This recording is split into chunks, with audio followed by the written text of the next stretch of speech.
The advice and opinions expressed by the hosts of Autism Live and her guests are meant solely as suggestion and should not be in any way construed as child-specific advice. The Center for Autism and Related Disorders advises working with a board-certified behavior analyst who has experience with autism before starting any intensive behavioral intervention. Any choices you make in determining your child's treatment are completely at your own discretion.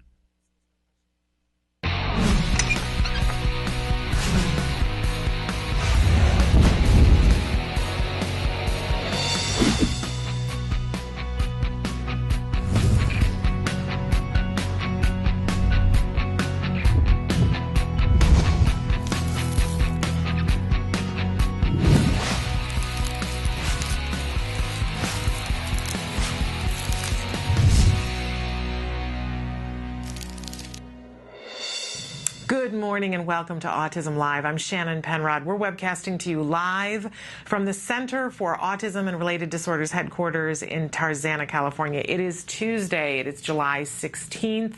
We're thrilled to be here with you today. We're going to be here live for the next 2 hours talking about autism from a 360-degree perspective.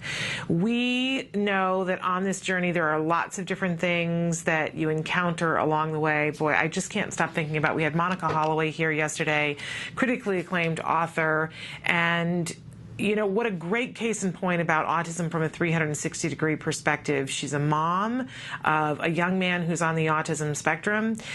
She's a wife, you know, she's a friend, and has things that she needs to do. She's a writer and trying to accomplish things in her life, trying to accomplish things with her child. She recently has had to undergo several surgeries for skin cancer because other stuff happens while you're having autism. As much as I believe that you should get a pass on everything else, other stuff happens. And she had to deal with the skin cancer, but she also had to deal with her child with autism's perspective on her having skin cancer and all the things that went along with that. And then she also told us two amazing stories about things that had happened in her life recently. One, being called to jury duty and trying to explain to the judge that, you know, she really couldn't be available for a 4 to 8 week trial as much as she wanted to do her civic duty. And the judge's response when she said, "I have a child with special needs," absolutely unbelievable.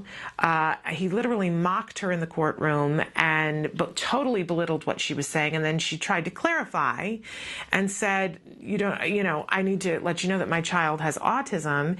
And the judge's response, "I don't care." I know, right? Shocking. Like, it just, my body goes, oh, when I hear this. And we know that those are just some of the things that happen in a life around autism.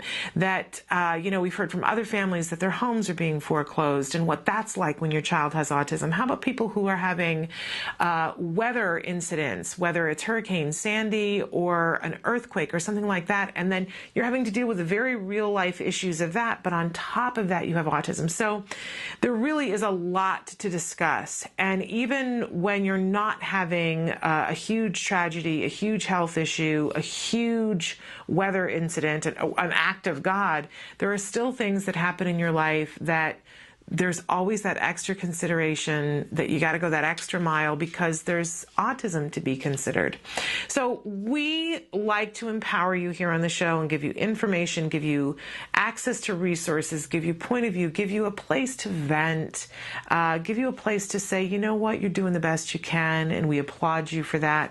Whether you yourself are on the autism spectrum, or you're a parent dealing with a child or a teenager or a young adult on the spectrum, or you're a parent, or you're a teacher and having to deal with students who are on the spectrum and the students who aren't on the spectrum's perception and the parents of the children on the spectrum and the other parents who don't understand about autism.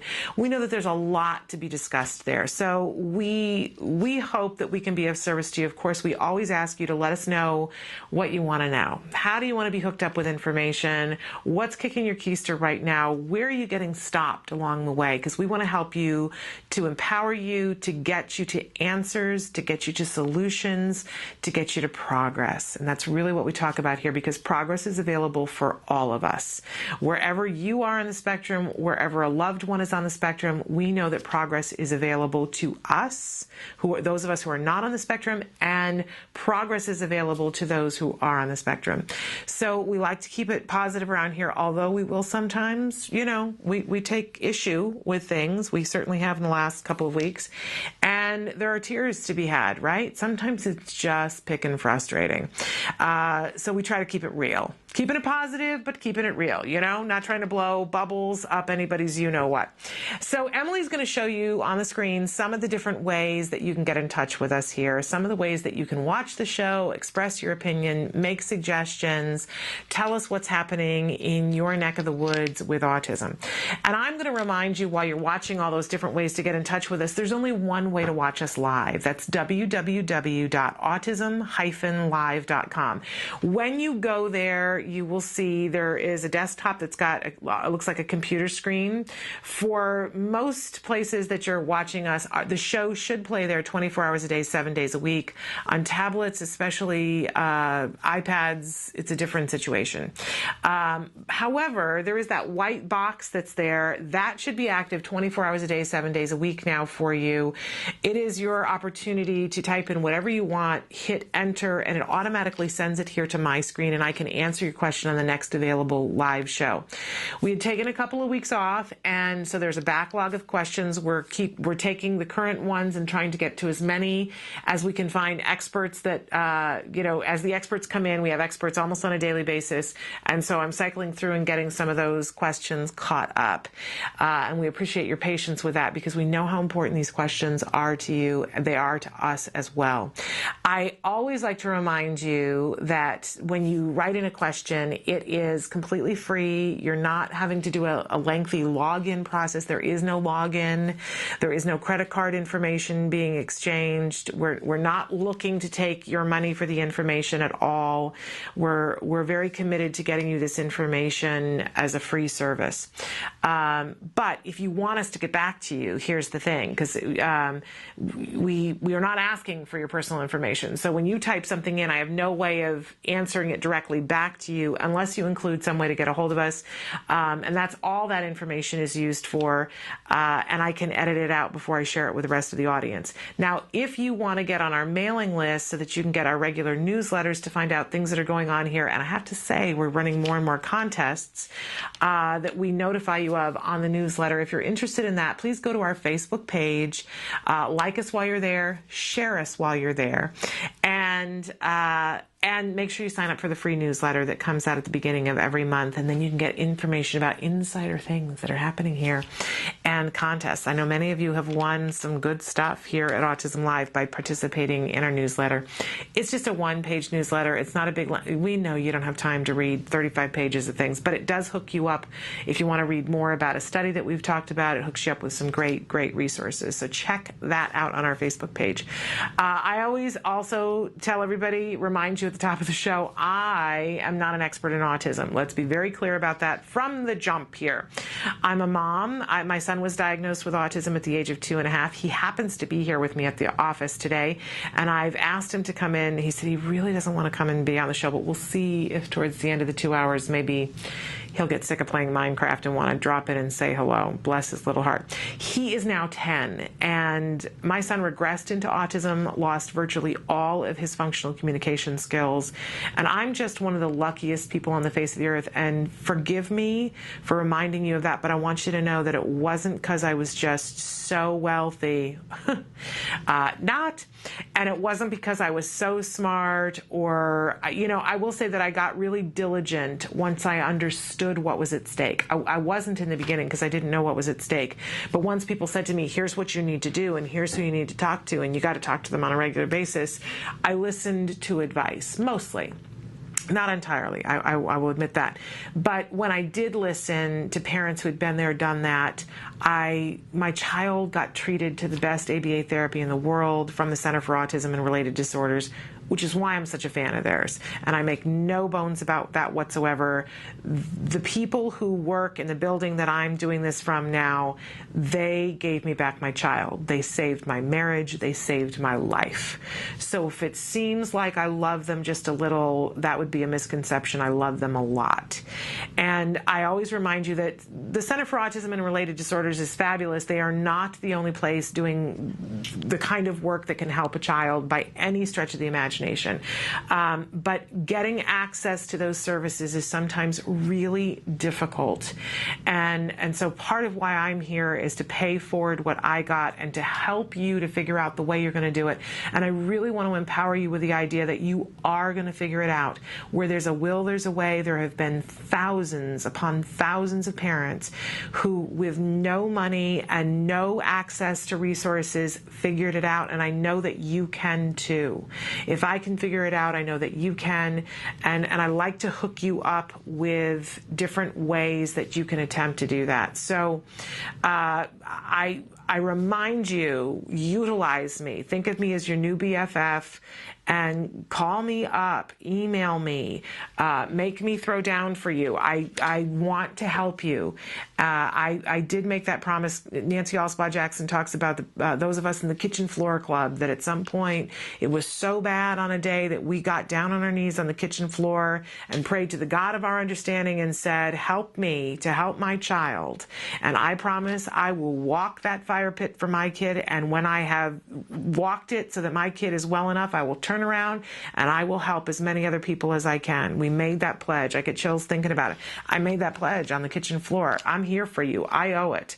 Don't think I don't know it. So use me. Use me, and let me know what I can do for you. Don't be alone in this. I've been alone in this, thought I was alone in this. You're not really.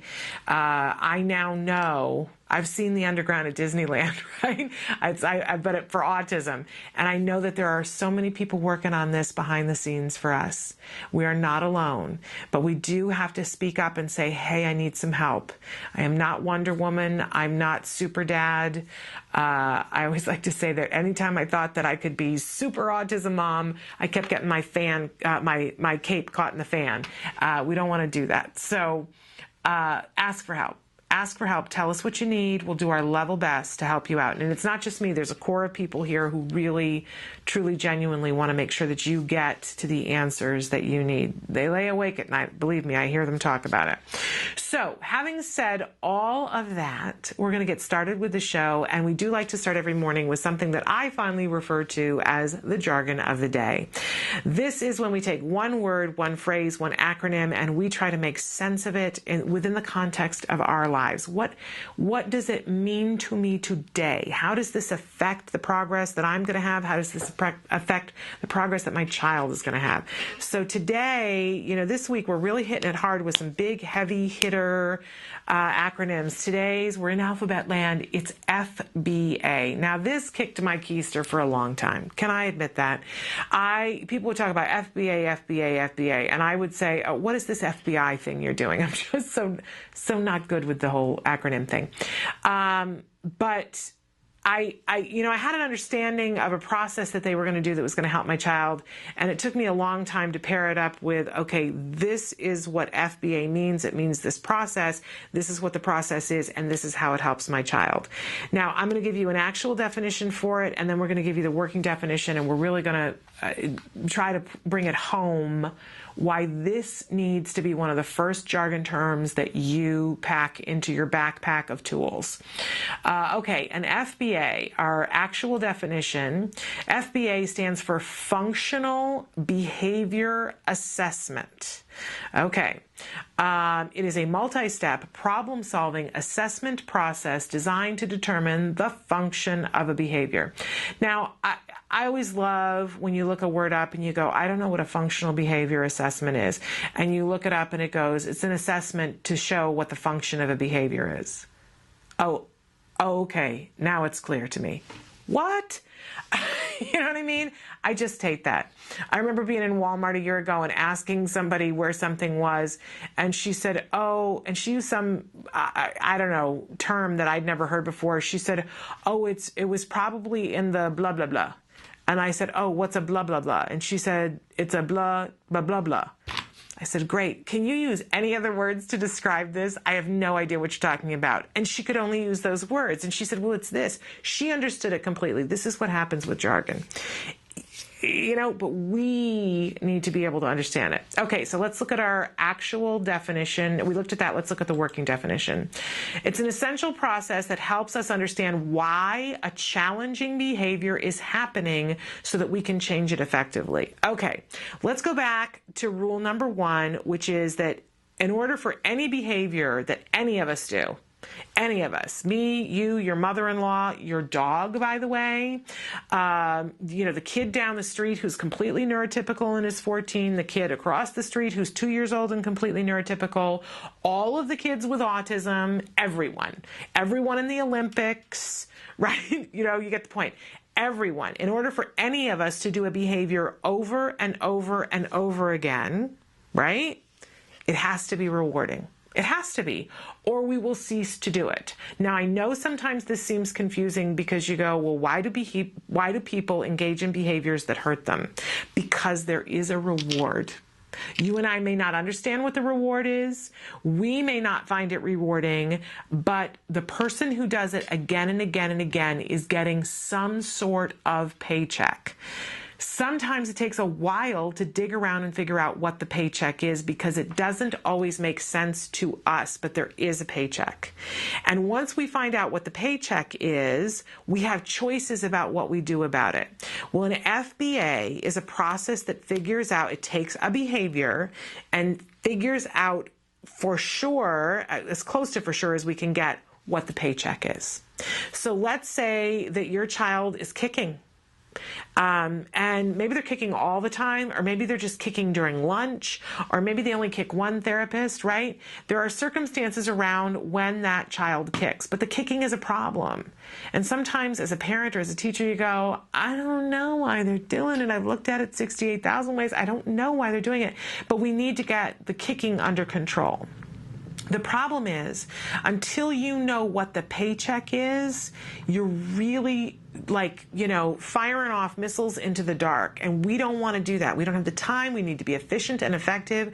So we want to take a very specific dart and we want to get it in the bullseye so that we can kick the keister on this behavior. And the truth of the matter is if we take the time to get an FBA done, to figure out what the reason behind the behavior is, then we can make a plan, an intervention plan to get that behavior stopped, or at least greatly diminished. So let me give you an example here. Because we talk about the 4 usual suspects a lot of times. There are lots of paychecks for a behavior, but there are 4 usual suspects for children, especially children on the autism spectrum. Although you can pretty much apply this to almost anybody, right? As I'm talking about this, think about the tabloids. And when certain people engage in really bad behavior on a regular basis, see if you can figure out which one of these things might be the ding, ding, ding, ding winner. Okay, so one of the usual suspects is that people do things to escape something else. So let's imagine that your child is kicking. And you look at it and you go, well, when are they kicking? Well, they're kicking when we take them to the table to eat peas. They're kicking. They're kicking right when we go to put them in the bathtub. They're kicking when it's bedtime. It's possible, we don't want to assume, but it's possible that the child is kicking to escape the thing that you're asking them to do. They don't want to eat the peas, and so they kick you, and when they kick you, you recoil for just a second and go, ugh, stop kicking, right? But for that 3 seconds that it took for you to go, ugh, and stop kicking, they got out of eating the peas for 3 seconds. And it may not seem like enough of a paycheck for you, but you know what? It might be for them. So escape may be a reason to engage in the challenging behavior. Another reason that children or anyone engages in challenging behavior is to get access to someone or something. So your child is kicking, and you notice that you start to ask yourself questions about, okay, when are they kicking? Well, they're kicking the other kids when you put them in the gym daycare.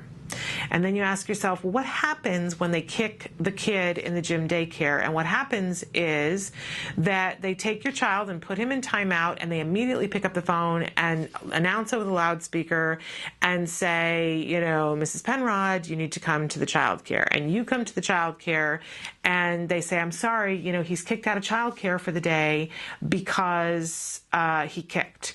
And you have to take him, and you have to leave the gym now. And he's thrilled because he's with mommy, which is what he wanted. So he got his paycheck. I kick.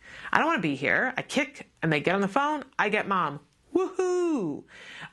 You know, they kick the babysitter, and the babysitter, you know, you're busy in your other room working on something. You've asked for the babysitter to come while you're working there. They kick the babysitter comes and gets you and says, he kicked me. You come out and you don't do that. And you don't kick the babysitter, but they still got access to you for that minute and a half, right? It's tricky. Very tricky. Okay, let's say the third suspect on this, on the usual suspects, is when something is automatically reinforcing. There's something about it that just feels good. So let's say that your child is kicking a chair. They're just kicking the chair, and they kick it all the time, or they're kicking their door. They lay down in their bedroom and they kick the door. And you go, I'm going to lose my mind. And we see that, you know, your child does it regardless whether you're there or not, regardless of whether you put a demand on or not. You know, no attention is given to it, and the child still kicks the door. And you see that anytime it's a surface that makes a noise or reverberates, your child wants to kick it. There's something about that. It's really hard to figure out, but there's something about it that feels good. Have you ever had something that, you know, that you did that just, I don't know, you just did it compulsively and you couldn't make yourself stop? I'm like that. If you give me a pair of scissors and I start cutting my own hair, you know, it's not a good thing, but in the moment, I just can't stop myself. It's just, there's something about it. So in that case, it's automatically reinforcing. It feels good. There's some sort of, you know, aggression or something that they need to get out, or there's the sound. There's something about it sensory-wise that there is a reward. Now, there are ways we can combat that, right? We can change some circumstances so that it's not rewarding anymore, or we can give them something else to do that fulfills the same thing. But we can, it's the most difficult, but we can curtail that behavior too. Okay, and then the last one that is the most frequent suspect is attention-seeking behavior. So, you know, it may be that your child is kicking at the daycare. But what happens when they kick is that all of a sudden the counselors come over and they're in their child's face and going, you can't do that, and I'm going to call your mom. And mom comes in and mom says, don't do that anymore, and, you know, has the discussion and is touching the child and then goes back out onto the gym floor. And the other kids are like, you shouldn't kick or whatever. But it's attention. It's possible that, you know, they're kicking. Even when, I have to say this, you know, I think we all assume that when you seek attention, that you're seeking positive attention, because we all have a desire at some level. You know, people have different needs, but we all have a desire at some level to get some level of positive attention from someone. It may only be one person, or it could be a group of people. But the problem is that when someone has a real need for attention, it doesn't matter whether it's positive or negative. That's what I'm talking about for the tabloids. When you see people just continue to publicly behave in a certain way and the reporters come and they snap it, you know, probably an attention thing that their bucket can't get full. As a former teacher, man, when I can remember years ago somebody talking to me about, you know, there are certain kinds of kids in your room. And if you can identify the kids that are attention-seeking kids, this was long before I'd ever heard of ABA. If you can identify the attention-seeking kids and give them attention before they're desperate for it, you will get the best behaved children. It doesn't matter how many behavior issues they have. If you can give them attention before they need to act out for it, oh my goodness, I have to say it was the best advice I ever got as a teacher. I went from one student who, on my second day of teaching his 11th grade class, threw a battery at my head and cracked the blackboard behind me. So that was our second day together. To the following year, I nominated him for, and he won Student of the Month. Okay, I'm just saying. Because I recognized, oh, okay, this is a young man who seriously has an attention need, and I'm going to give it to him before he does something bad. And, oh, it's a powerful, powerful, powerful tool. So, but imagine if we didn't know what the function of the behavior was. So the child is kicking, and we assume that it's attention seeking. And one of the things that we do with attention seeking behavior, we might give attention beforehand, right? But we also stop giving attention to the bad behavior. So if the child is kicking, we don't, we block them from doing it again, but we don't say don't kick, we don't, right? But if that's not the function of the behavior, if the child is doing it because it feels good, the child's going to keep kicking. And eventually they're going to tear down the door or hurt themselves because they don't care whether we give them attention or not. So assuming what the function of the behavior is a bad plan. It can make the behavior worse. We need to know what the function of the behavior is. And so doing an FBA. Now, how does this apply to you in your life? Let's say that your child is at school and you're getting reports from school that there's challenging behavior at school, and they're threatening to move your child's placement, they're threatening to expel your child, or, any one of those things, send them home. Oh, nothing makes me more upset than when they send a child home for behavior from school. Oh my goodness, what a bad plan that is, right?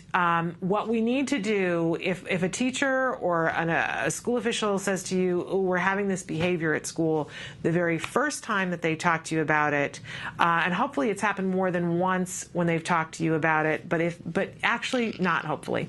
Hopefully they'll talk to you about it immediately, but sometimes they wait 2 or 3 times.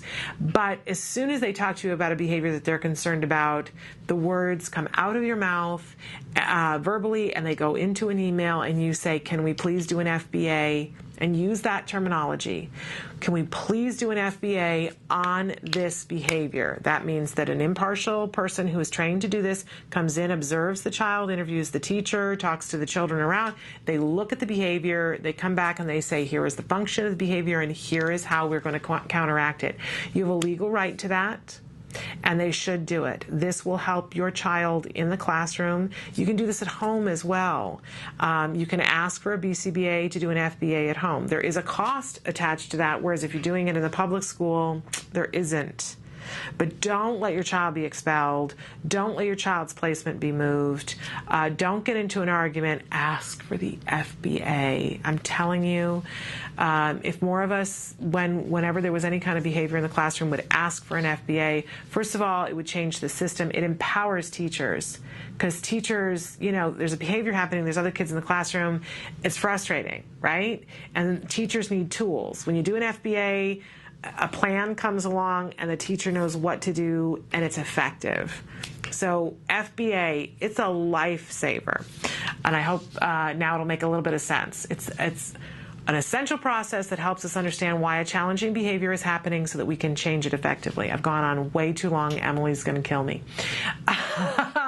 In any case, we always have a question of the day. Our question today, we've been talking about the new school year, and I want to know from you today. Yesterday we asked, what are you most excited about? Today we want to know, what are you most concerned about for the new school year? What is your biggest concern for the school year? And I'll be honest that we have had issues in the last 2 years with bullying and with perceived bullying. That there are some things that my son, perceives as bullying that I don't think anybody else agrees with him. But there are some things where he has been bullied that I think everybody agrees with him that's inappropriate, and that's bullying. So those are the things that I'm concerned about, that we're, taking a look at those kinds of things this summer. But I'm curious for you guys, what are you most concerned about for the new school year? And it was really brought home to me this last year at our IEP that just happened like a month and a half ago, that what a shift for me from when we started school, because when we started school, I was so concerned about Jem's behavior. And was he going to have an outburst? Was he going to hit another child? How was he going to behave? Was he going to be able to keep up with the other students? Was he going to be able to learn at the rate, so on and so forth? And my concerns now are almost exclusively with how are the other children going to behave? Which is a very interesting place to be in. I'm not quite sure what that's going to mean for us down the road, but it is a different place to be in. And I don't know, I'm grateful that my son is doing so well that I'm not worried about him anymore, but having to worry about other kids and how they're going to react is really, it's not empowering. It makes me feel powerless. So that's where my concern is. And hopefully today we're going to even talk a little bit about bullying. But we're going to check in definitely in just a few minutes on Facebook to see what you guys have been having to say, because I've been promising to do that for days and we just haven't had time. Okay, we always have a topic for the week. And our topic this entire week, as I mentioned yesterday, is in fact success in the classroom. What can we be doing? And I know it seems like, oh my goodness, really? There's always already the back to school stuff. We just barely started the summer. What? We're halfway over. Yeah, but we know, we really do know, science has shown us that the moment that something happens, is not the moment to be planning for success, right? The Olympic athlete doesn't get on the top of the mountain and go, okay, now I'm ready to do this for the first time. Just last night, my family loves to watch American Ninja Warrior, and here were all these men and women who were going through this crazy obstacle course, and then they got to the last thing, which was the warp wall, and so many of them couldn't do the warp wall, and I said to my husband, I just don't understand that. This is the one thing they knew that they were going to have to do. Why didn't they practice this just until their legs didn't work? My dad always used to say, my dad was a great baseball and basketball player, and he used to say there is no excuse for missing a free throw in basketball. There's no excuse, because you know that a game is going to come down to that so often, and every basketball player needs to throw so many free throws that there's no possibility that they're not going to make it in that moment of pressure. Well, I think these are wise words for us for success. We have to set our kids up for success on the first day of school and throughout the school year now. Now is the best time. And we also, and I don't want to hear this either, but we have to start the bedtime ritual now. Oh my goodness, my child is being just like, I let him stay up for 2 weeks. I don't know what I was thinking. Someone smack me. But I have to start getting him back to a reasonable bedtime now. So we're going to be talking about success in the classroom with all of our experts this week. Some of the different things that we're going to be doing today. Of course, it's Tuesday. You know what Tuesday means? We have our healthy eating tip. And then we're going to check in on Facebook. And at the top of the hour, we're going to be joined by Evelyn Gould for Making Room with Evelyn. So we're going to be talking with her a little bit about success in the classroom, perhaps a little bit about bullying, and getting her perspective, because Evelyn's great at reminding all of us that it's not just about what our child's going through, it's about what we're going through too. And in order to set our kids up for success, we have to set ourselves up for success. So we'll be talking about all of that with her a little bit later. We have to take a break. I've gone on much too long. Stick with us. We'll be right back after these messages. You say howdy, we say hi. Let's get rowdy, let's get wild. Let's get wild. Let's get wild. Let's get wild. Hi, welcome back to Autism Live. I'm Lisa Ackerman, Executive Director of TACA. We're gonna bake again. All right. It's my lovely assistant. Hi, I'm Jennifer Lucero. We've heard so many people go, I want a decent chocolate chip cookie for my kid to eat. We've got all our dry ingredients. So I've got the flour, I've got the flaxseed meal, baking soda, baking powder, our gum, or xanthan gum. Great. So we're gonna get started in the mixer here. So those are dry ingredients. I did have brown sugar.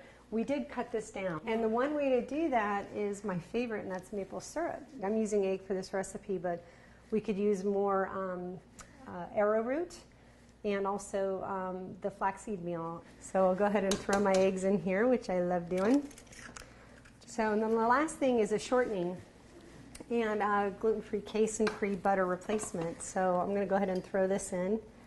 I've let it sit out for a while so it's nice and soft. So let's go ahead and mix this thing well. These are dairy-free, soy-free, and I really like them. Again, Enjoy Life is a great product. It's also net-free.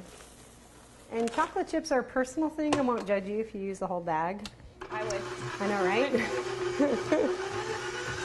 So here we go. Great recipe. It's the nice consistency.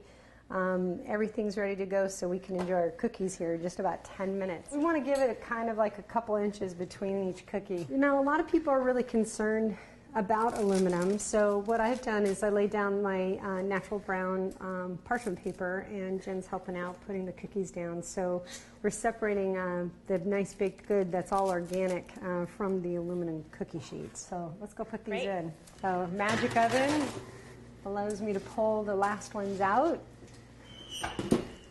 And voila. Yum, that's good. Really great cookies. I'll let you have a bite so you can do my Vanna White there too. Yeah, these taste pretty good. Really good. We're going to come back later after I gain 5 pounds and eat this entire tray. For sure. You know, more feedback is good. So if there's something you want us to convert, like another recipe or maybe a relative made, just let us know. autismlive@gmail.com.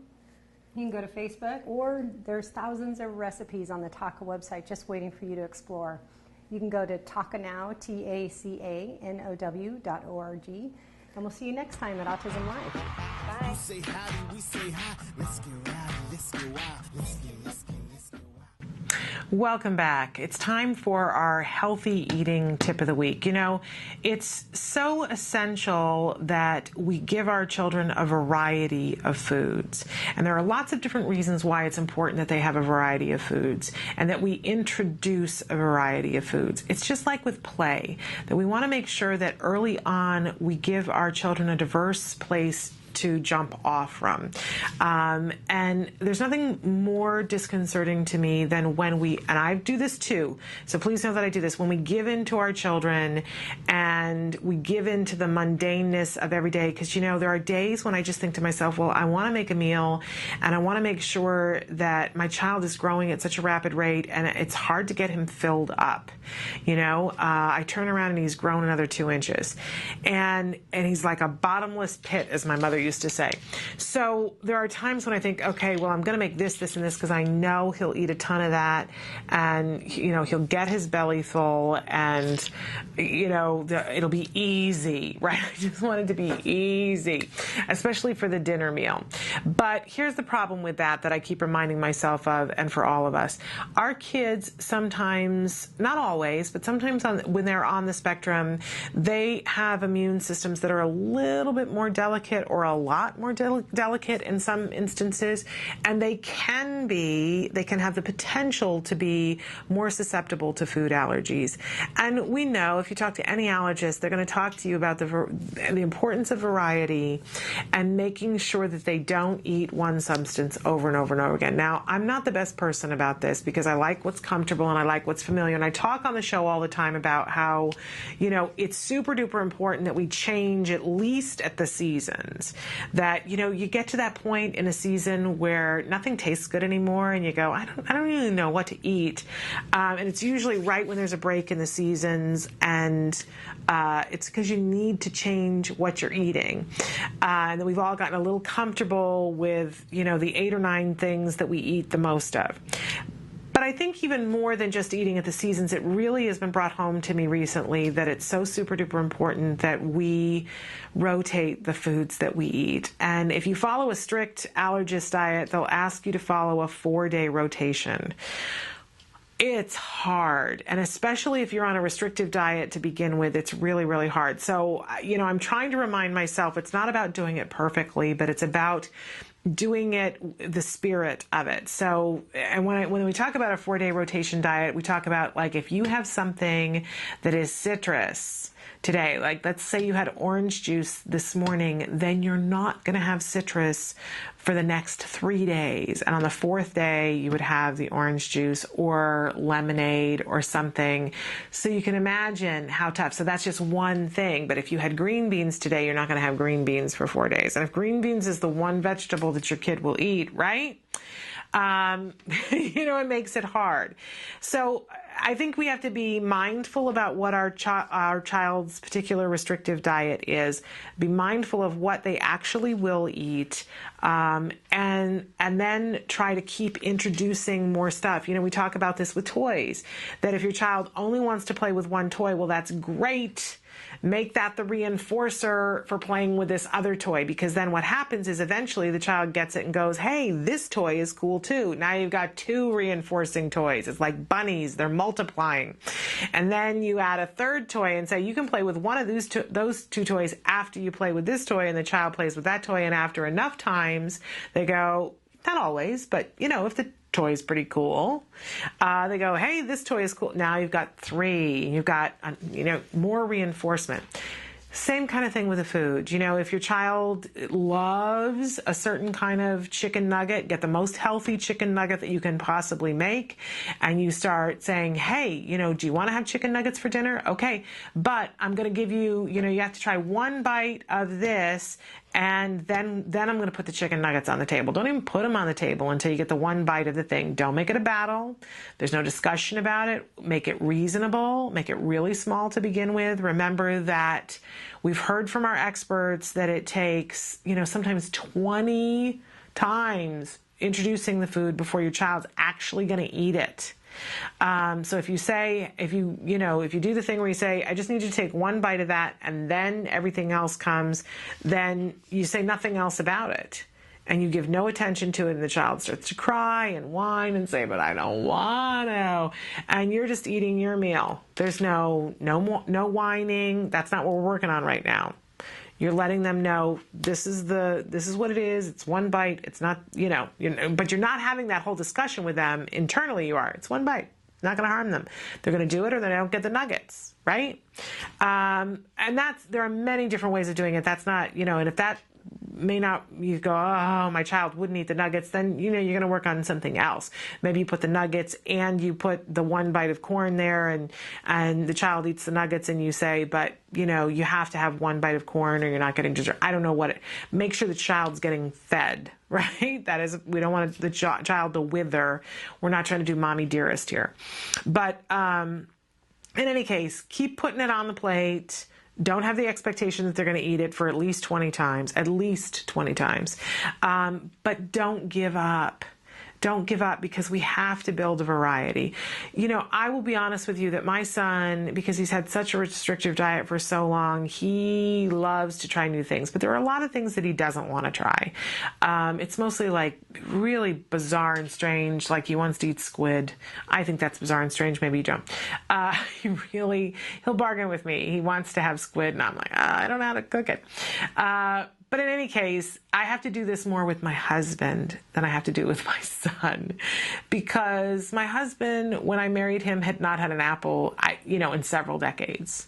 It just hadn't occurred to him, and it had become this aversive thing to him. And, I really had to bargain with him and say, okay, if you have an apple, and my husband's not on the spectrum, and I remember him eating an apple and going, my goodness, I had no idea these were so good. He hadn't had a glass of milk, and the nutrition. But in any case, once he tasted these things, and sometimes he had to have them more than once, he swore he would never eat eggplant. My husband eats eggplant now. You know what I'm saying? Once they have it, and have it in a good way, sometimes you turn a corner.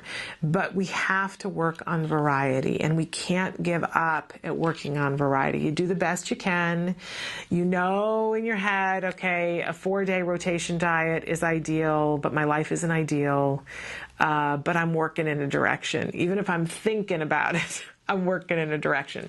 So vary the diet. That's our lesson for today. And there's no better time than right now, because there's so much available, fresh and colorful and adventuresome. Take your child to the grocery store, see what they're drawn to, ask them, what would you eat here? Look, play a game, give them the little bag and say, put 2 things in this bag that you think you would like to eat and try.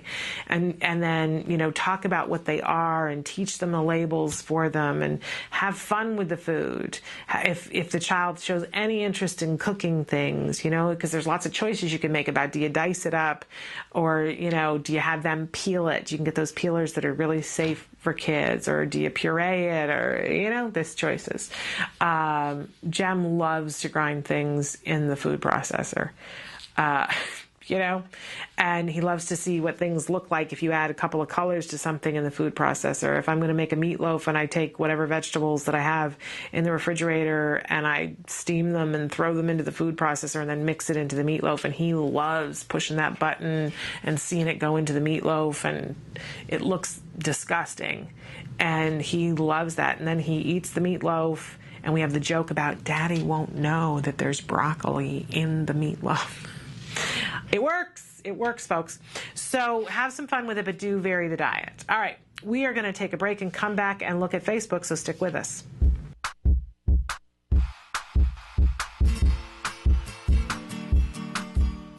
Hi guys, welcome back. For the month of July, I figured we're going to do something again that's more for outdoorsiness, since it's summertime and I know your kids are going to be home and you need some activities to do inside and outside. So for July, I figured we'd make a lantern. So let's get started. The materials you'll be needing are wax paper, an iron, crayons, scissors, popsicle sticks, pencil sharpener, a glue gun, and tape. What I did first is that I have my iron heating on medium heat, okay? Make sure you keep this far away from your child because I won't want them to get hurt. Next thing I want to do is I'm going to take my wax paper and I'm going to make 4 sheets. I'm going to cut out a thing that's about 12 inches long, okay?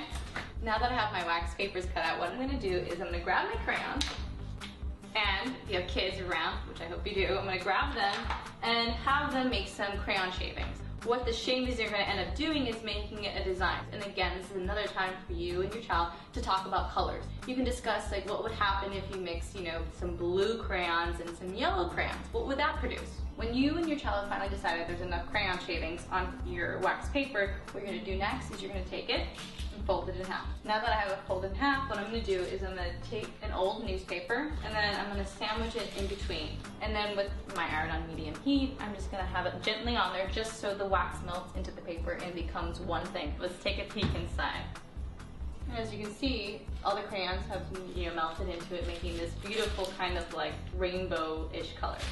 Alright, now I'm going to do this with the other 3 that I've made, and then we're going to assemble our beautiful lantern. Alright? So here are my 4 finished panels that I'm ready to build into the lantern. So what I'm going to do is I have these popsicle sticks, and I'm going to build them into a square and glue them together with my hot glue gun. While you're building your lantern, it's a good opportunity to work on math skills with your child. You could discuss how many sides does a square have versus how many sides does a cube have.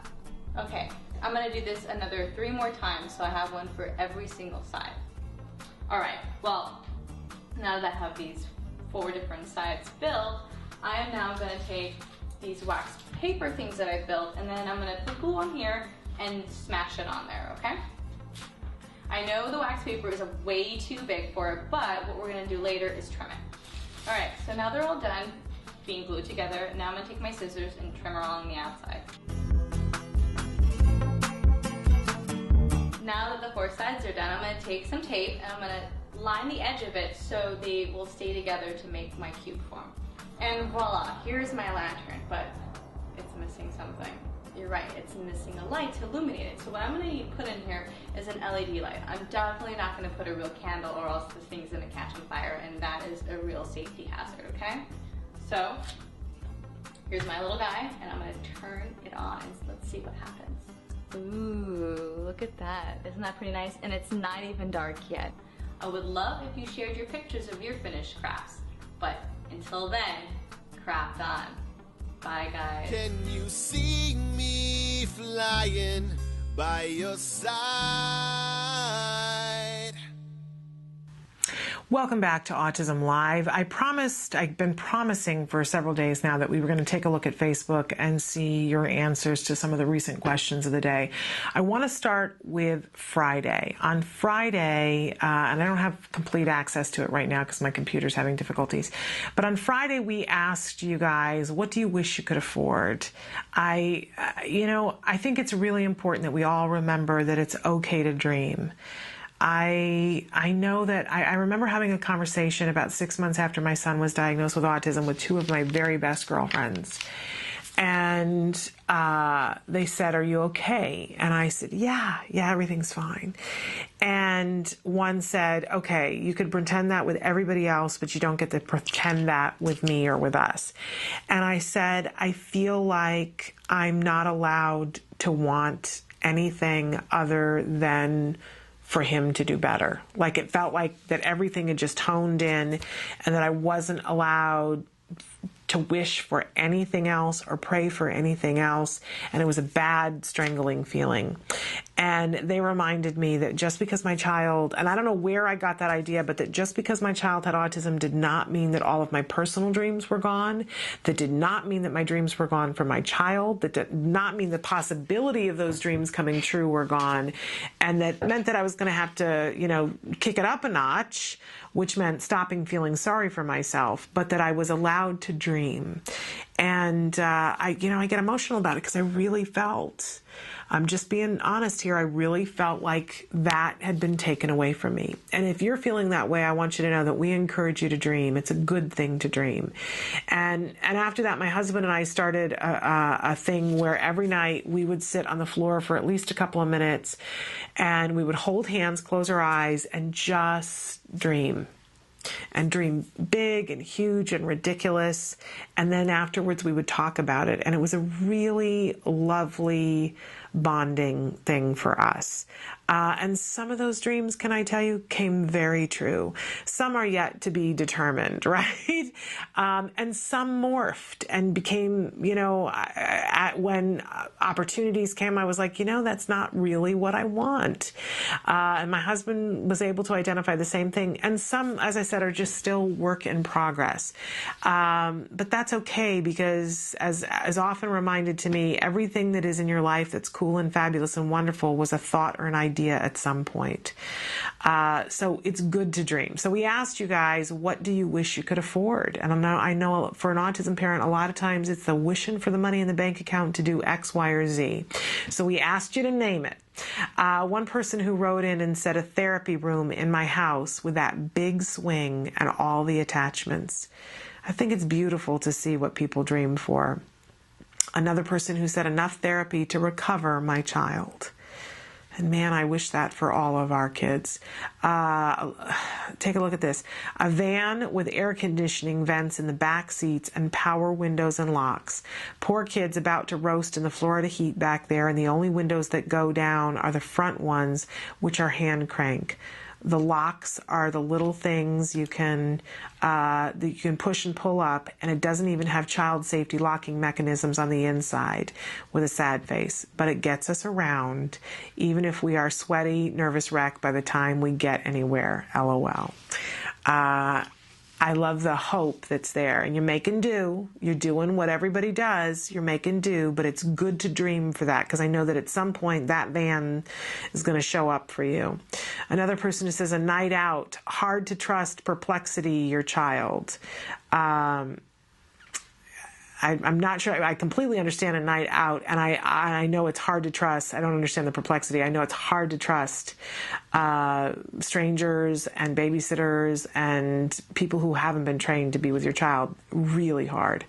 Another person who says, I would like 1 weekend a month all to myself. Don't you think about what you used to do before you had children, and on that weekend when you just didn't have any plans once 18 years ago? And you were bummed about it then. I got nothing to do, no place to go, no place to be. And now that sounds like heaven. I guarantee you, though, by the end of the weekend, you'd be crawling for your kids to come back. Another person who says a Disney trip for 2 whole weeks.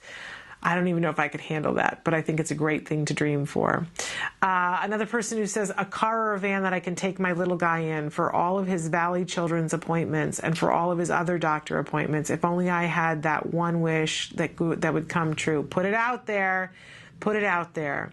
Another person says a break, pure and simple. After 24 hours of kids, having 2 kids diagnosed with autism spectrum disorder and 2 very big, maybe autism spectrum disorders, I'm tired. So yes, a break with no kids around would be brill, but no chance of it ever happening. So I will keep on hoping and keep on coping.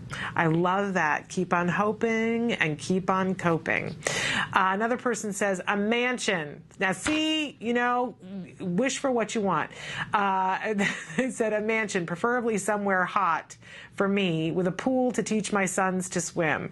The mansion would be a massive indoor play park with climbing walls, every imaginable soft play climbing equipment, big sensory room, and cinema. Live-in chef and cleaner and a therapist for me. You go, girl. I love it. There's no harm. Wish for it. It's okay. Another person who says everything, haha. ABA, a 6-foot fence around my backyard to be able to just take care of my 4 kids. 3 have disabilities. The youngest has autism. You name it, and I want to get it for my kids. Absolutely. Another person who says, I wish I could afford not to have to work so I could be the one to stay home with my child and teach him to talk, to teach him to use the potty, and just to be with him. I have the best family and therapist I could have asked for to help me along this journey, but being there yourself, I would love to be able to afford that. It's amazing, amazing to wish for. Somebody else is a really nice holiday. Another person says a teacher for my daughter, one-on-one, so she may learn to speak. Somebody else who says a vacation away while a maid service deep cleans my house. Now see, now we're really talking here.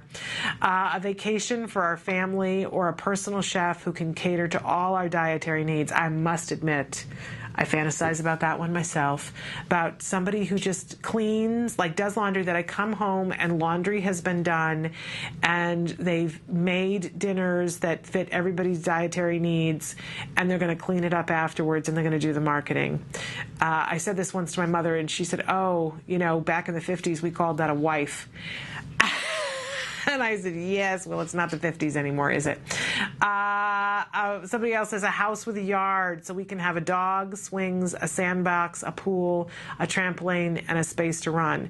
Can I tell you that one of the things that I fantasized the most about in those days when my husband and I sat on the floor, we held hands, and I would visualize a house with a small backyard, small enough that we wouldn't have to do a lot of time mowing, but enough so that we could have a dog and so that we could plant some things and that Jem could run around.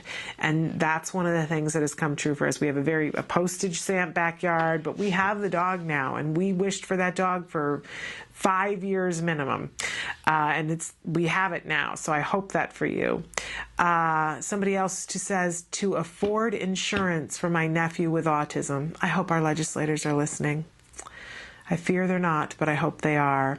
Here's a good one. An ABA live-in. Ooh, wouldn't that be nice?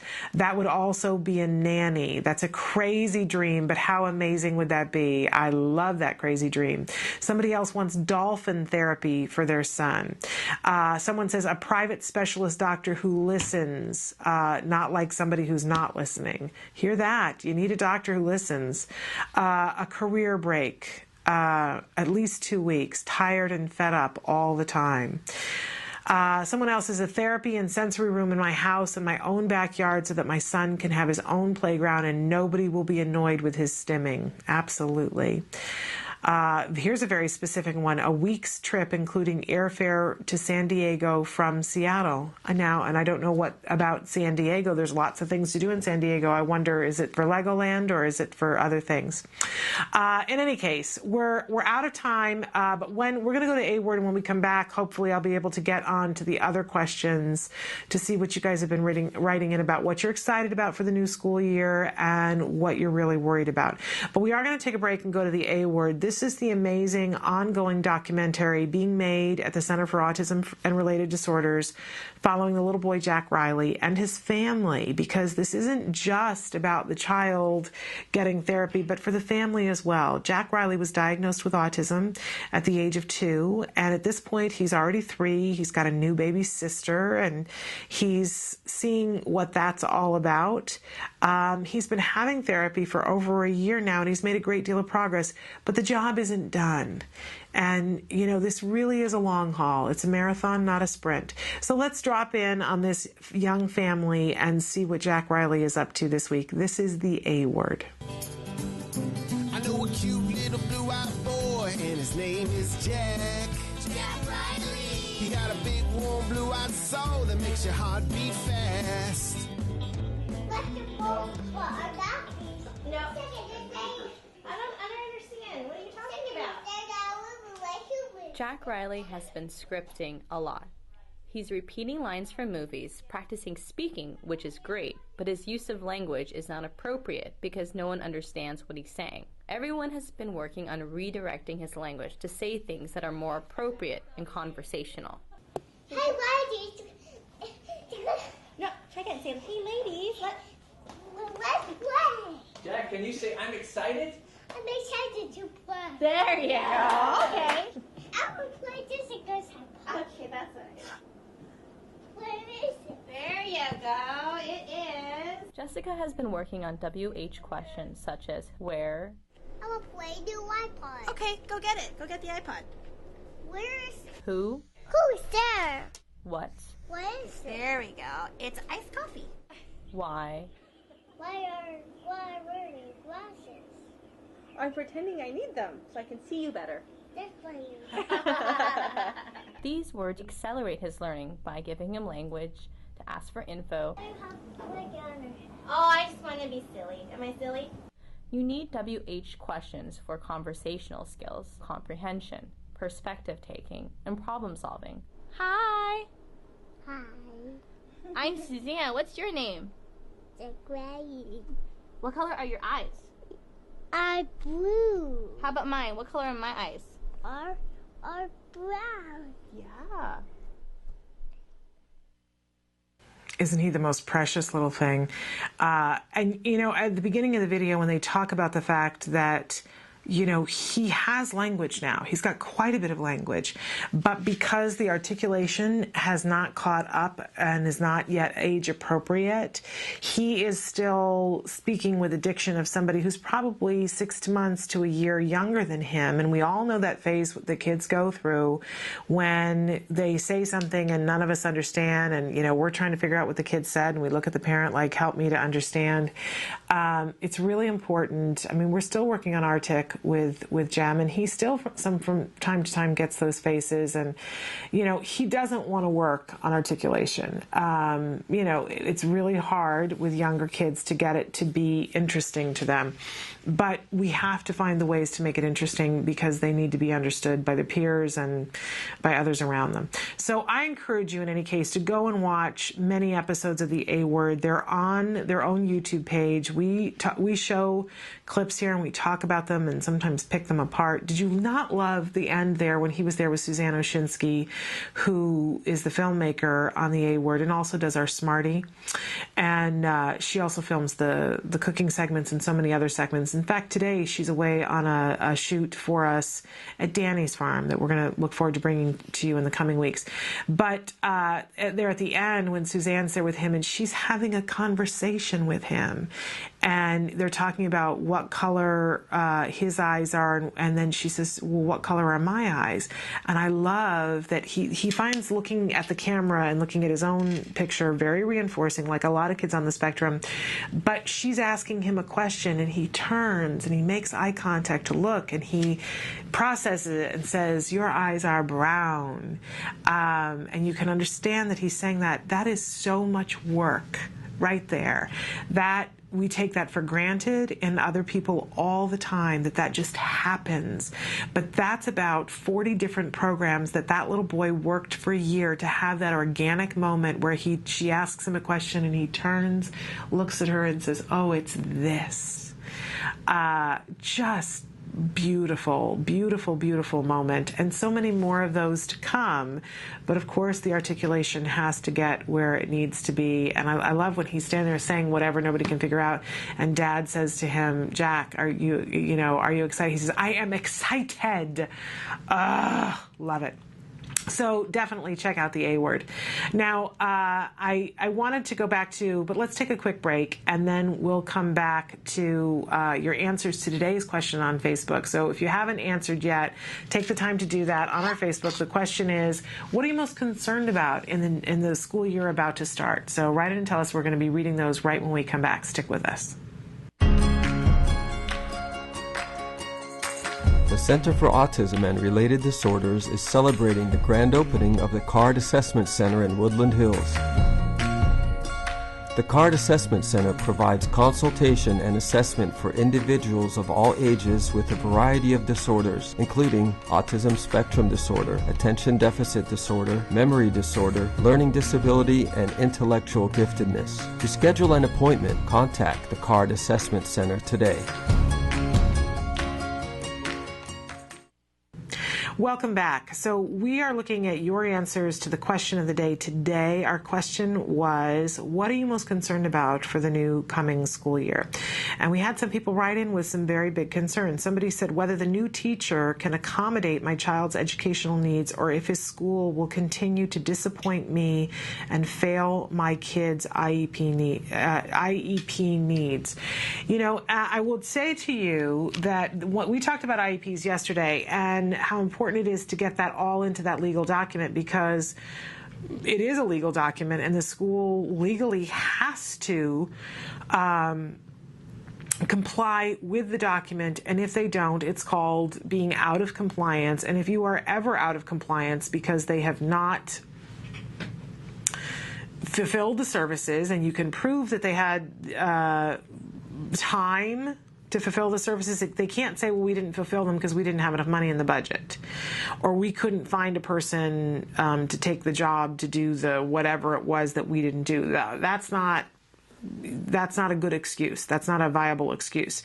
So if they are not in compliance, let's say that they offered you an hour of speech a week, and how they calculate that is, there's 30 weeks of school, and if there are then it's 30 hours of speech, and they put that in the IEP, and you can prove that your child had 10 hours of speech, and they say, well, we had a person leave and we couldn't find a person. No, they're not in compliance.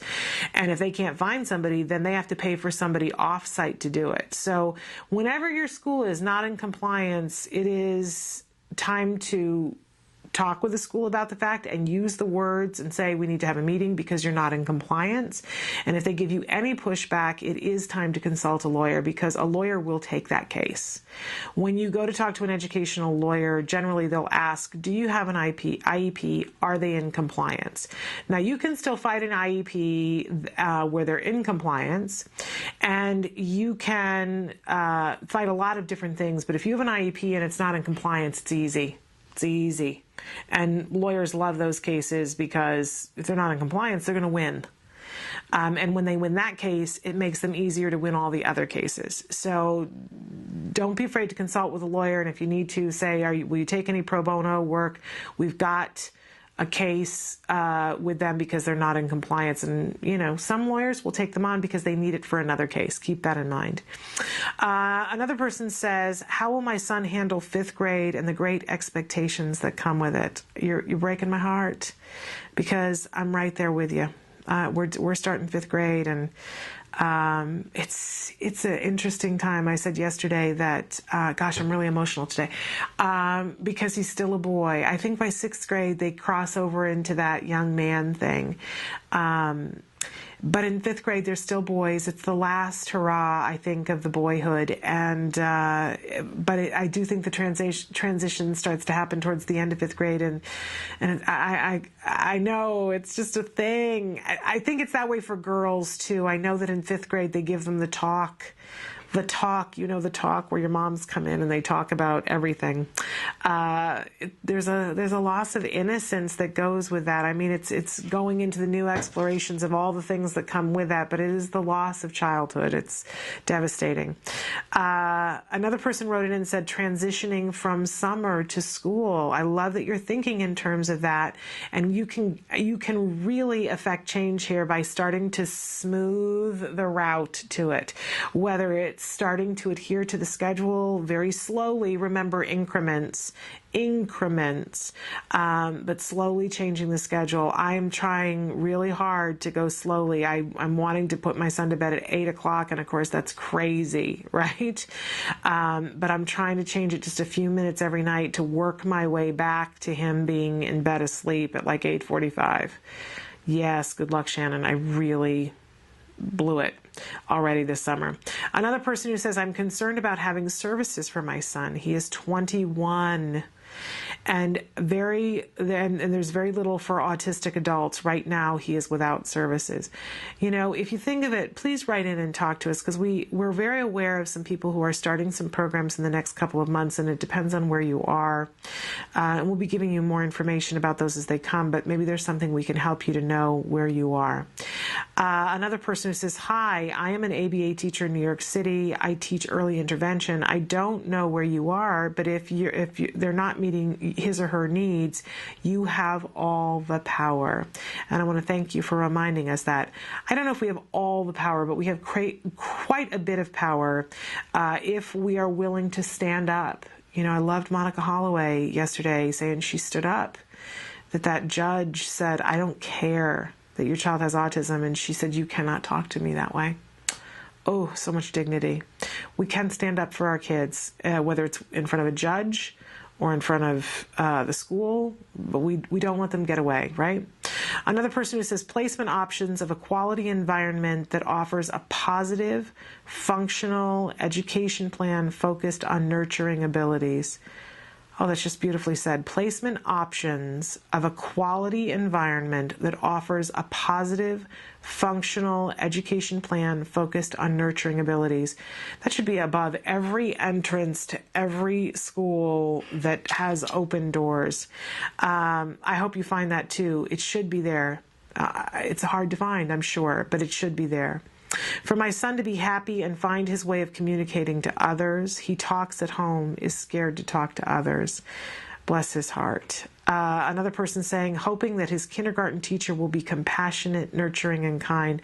I hope so too. We had the best kindergarten teacher in the world. It's amazing what that can do for children. And I would say that a lot of kindergarten teachers are very good and nurturing, but you do run across the ones that aren't. And if you see it, don't be afraid to move your child. Another person says, good morning. It is right. It's your right to have a different teacher. It looks like you had troubles with this school. Can I ask why you're going to the school that you know you're going to have troubles with if they're not following the IEP? Do you know the rights that do you know that you have the right that you can go to a new school? Because you have the right, if your child's educational needs are not being met, you have the right to go to a different school. Another person, and by the way, that's for everyone. That is not just if you have an IEP. If your child's educational needs, if they're not meeting a certain standard, you have the right to transfer.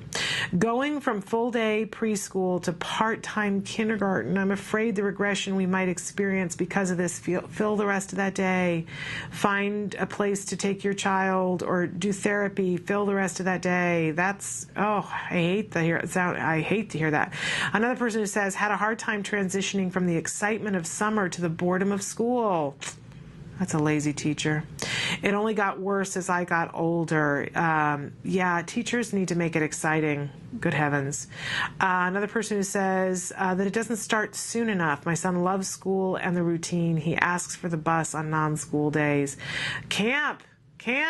Find a really good camp. Okay, we are going to take a break. I'm going to assess. I know that Evelyn Gould has been held up in a meeting, so I don't know if she's here. Yay. Okay, so we're going to take a break, and we'll be back with Evelyn Gould for Making Room with Evelyn. Stick with us. Currently, in the United States, 1 in 88 children is affected by autism. 1 in 88 means something different when your child is the one. Recovery is possible. Hi, I'm Shannon Penrod, host of Autism Live, an online show about autism broadcast by CARD, the Center for Autism and Related Disorders. I'm also the mother of a child with autism, my beautiful son, Jem. You know our old joke, guess what? Chicken butt. Chicken butt. So we're going to take the chickens. But things weren't always so easy. I remember when Jem was first diagnosed with autism. I used to lay awake at night in bed and pray for someone or something that could help us to get our child back.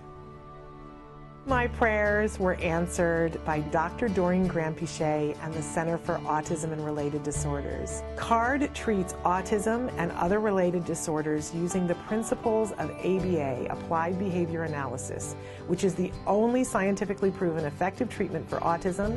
It is also recommended by the American Academy of Pediatrics and the U.S. Surgeon General.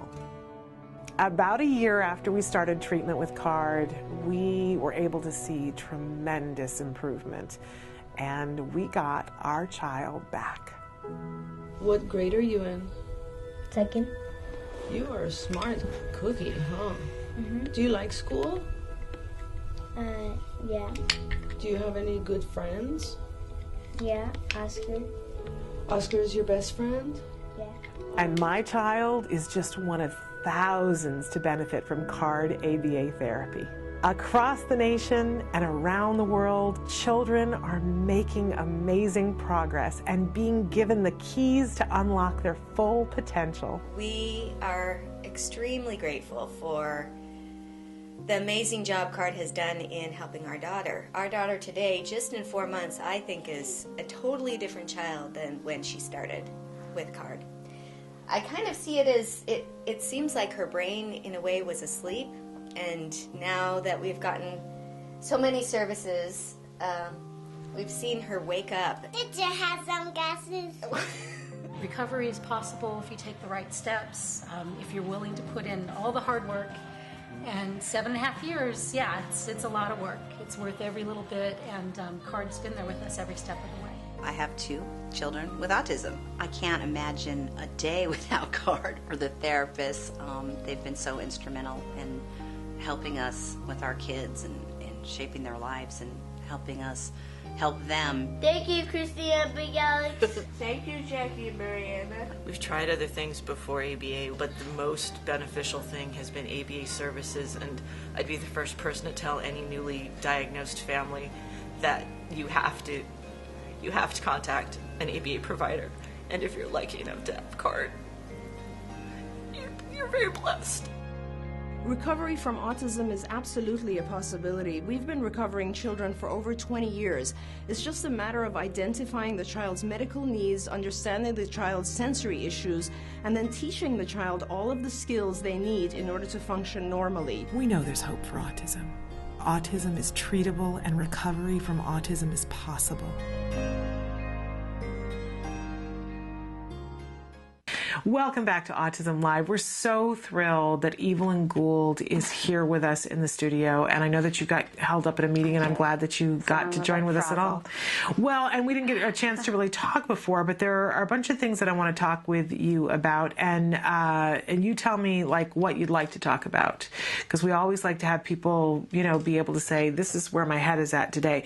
One of the things that I was wanting to talk to you about, you had mentioned yesterday an exciting thing that you're about to go do. And if you want to talk about that, we can, or if you want to wait for another week, we can talk about that later. Sure. Which? Wait? Either is fine. Okay. And I also didn't have a chance to share with you that our overriding topic this entire week is success in the classroom. And we've been talking about things we can do. It's the middle of July, and people have said to me, it's July, do I really have to think about back to school? Mm-hmm. But this is kind of the ideal time, it seems like to me, to lay some groundwork. I don't know about everybody else, but I always get to, whenever I'm doing anything, I have some real executive planning issues. Because whenever I get to do anything, I always think, oh, if I just had one more day or one more week or one more month, depending upon how big the thing is. And I have started trying to think way in advance, okay, and think backwards. What would I need to do this week, and then what would I need to do the week before, and what would I need to be successful, to set myself up for success, and when it involves my child, to set him up for success. So we've been talking about the kinds of things that you can do at this time of the year to get your child ready for success for the school year. And I especially have copped to the fact that I really blew it at the beginning of the summer. We took a trip and we were staying at other people's houses, and there was a lot of stuff that was happening really late at night. And I couldn't get, we were on a blow-up mattress, and I couldn't even get the blow-up mattress blown up because there were people and things happening until close to midnight. And so my son had a good 2 weeks of that. Yeah. Yes. I said I've blown it. And now I'm at this point where, I'm trying to say to myself, I'm trying to be kind and go, look, this happened. It's going to happen. But I have a child who thinks it's appropriate to go to bed at midnight because it's summer. Yeah. And now he wants to get up late. Yeah. We have that problem even worse from the side of the world that I'm at, because we have our summer evenings go on until 11, still sunny and bright. So I know that the parents that I work with just automatically have a lot of difficulties because of the sunlight issue. Like, it's not even dark, so the kids are just automatically like, it's time to be awake. Yeah. And it really, really messes with their sleep patterns. Yeah. And then you have things like this happening, like holidays, and like the routine just goes to squat, and next thing you know, you've got your kid who's up till 12 or 2 in the morning and not sleeping, and then sleeping in late, and then causing lots of problems with tiredness and all sorts of things. Now, here's an additional place that I have a hole in my head is that, when we were coming back, I had the discussion with my son, who's 10, and I can have discussions with him, and I said, now look, I understand we've been staying up really late, and you've been getting to sleep a little bit late, and blah, blah, blah, blah, blah, right? And I said to him, but, we're going back, and Mommy's going back to work. So Mommy has to go to bed early enough because Mommy has to get up early, and Mommy has to be bright-eyed and bushy-tailed. So this schedule isn't going to work. And you know how Mommy gets when Mommy's tired. When Mommy's not happy, nobody's happy, right? Had all that discussion, and which was ridiculous. I shouldn't even have bothered because I might as well have been talking to this mouse going, right? Because it means nothing. And instead of putting in motion some things and some rewards and moving it incrementally and figuring out how my husband and I were going to tag team that so that I could deal with it, that he's going to be up so late. But I really am now, a week and a half after, it's been miserable, starting to say, I got to go back to the drawing board. And I'm offering this up for everybody out there that we really need to start moving the dial on the bedtime by even 2 minutes a night to get there at a reasonable time the night before school. Right. The other thing to think about is the waking up time, because I think we kind of get focused on the going to bed time and not so much on the getting up and staying awake time. Yeah. And so when you're dealing with getting kids into a routine, I think it's important to think about perhaps setting a wake up time and sticking to that. Yeah. And then you basically insist on the child getting up consistently at, say, 7 o'clock or 8 o'clock. And again, you can start with it being 9 and move it back to 7, but figure out what time they need to be getting up at when they start going back to school in order for you to be able to get everything done that you need to get done before you get out the door. Yeah. And then that's going to be your goal. And then quite often I find that if you set that consistent waking up time and then don't let the child nap during the day, they will automatically adjust their going to bed time, because they will start to get very tired. Yeah, they get pooped around the time that they should be getting very tired. It's a great point, and it's something that I got to talk to my husband about, because part of the schedule for this summer is that I'm leaving, they're still asleep, so they wake up whenever, and I don't always know when that is. And I know my husband had said something the other day about how nice it's been that, because normally my son gets up and it's actually easier for me to get up and leave for work while he's still asleep because he comes downstairs and then I want to talk to him. He's really reinforcing, and then he wants me to feed him, and then I'm busy doing that, not attending to the things that I need to do to get out the door. My husband was saying how nice it was that he was getting a little extra sleep because he wasn't up at 7 o'clock, and the dog is sleeping later, and except that it doesn't set us up for success for school in the fall. Yeah. And whereas, as you always talk about, where are the priorities? What do we want in life? And, yes, it's lovely and luscious to get a little extra sleep occasionally. But is that what we want to, is that what I want to have engraved on my tombstone? Got extra sleep in the morning? Yeah. I'm thinking not. Right. So certainly don't want that on my child's report card. Well, he gets good sleep in the morning. Yeah, and I think that you are fighting a bit of a losing battle, perhaps, if you're only trying to get your child to go to bed earlier and they're not tired because they're maybe sleeping in later or having a nap during the day. And, you really need to think about those things because sometimes it can take a period of time for a kid to adjust their sleep schedule. It doesn't happen overnight. It may not even happen in a week. It may take a couple of weeks. Yeah. And that's provided you're being very consistent about the getting up time and the no napping and all those types of other things that maybe you need to consider, because it's not just about the waking up and going to sleep time. It can be also about your they call sleep hygiene. So not being very stimulated right before you're trying to get the kid to go to bed. So perhaps not having them play really exciting video games and watch TV and those types of things, is having that wind down time. And then not having access to exciting, stimulating things in bed. So there's various types of things that you need to be thinking about.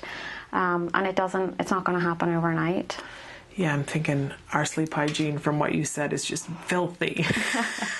Because one of the ways that I get him in bed is by saying, okay, you can have 10 minutes of TV or you can have 10 minutes on your DS. And well, the thing is that, what I will say is that what works for one person doesn't necessarily work for everybody. So if it's working, then it's fine. If it's not working, then it's not fine. Yeah. Well, we wouldn't be talking about it if it was working so well. But, so I'll have to weigh that and figure out, because it's reinforcing enough to get him in the bedroom. And it gets him through the bedtime routine. If I say to him, and that's the paycheck for me, as I'm saying this, I'm hearing, if I say to him, okay, because he can make it a lengthy process getting in bed, taking his pills, brushing his teeth, washing his face, getting on his pajamas, and getting in the bedroom. He can make that a 2-hour production that is worthy of Radio City Hall, right? Right? Or it can be all accomplished in under 2.5 minutes. I've timed him before, because if I offer him a big enough reward and say, you can have 10 minutes of TV if you get all this done and get it done properly in 2.5 minutes, he can do it. Then, I wouldn't necessarily say that the TV is definitely a problem. I would say that maybe you want to think about the times, the getting up time and the keeping him awake all day time, and maybe doing things like exercise and stuff during the day prior to you getting rid of the TV reward, if that's working. Yeah. And then, if you do all of that and he's just can't get to sleep, then perhaps you would think about changing the TV idea. But it sounds to me like 10 minutes of TV is probably working to get him into the bed. Yeah. Then I wouldn't necessarily change that right away.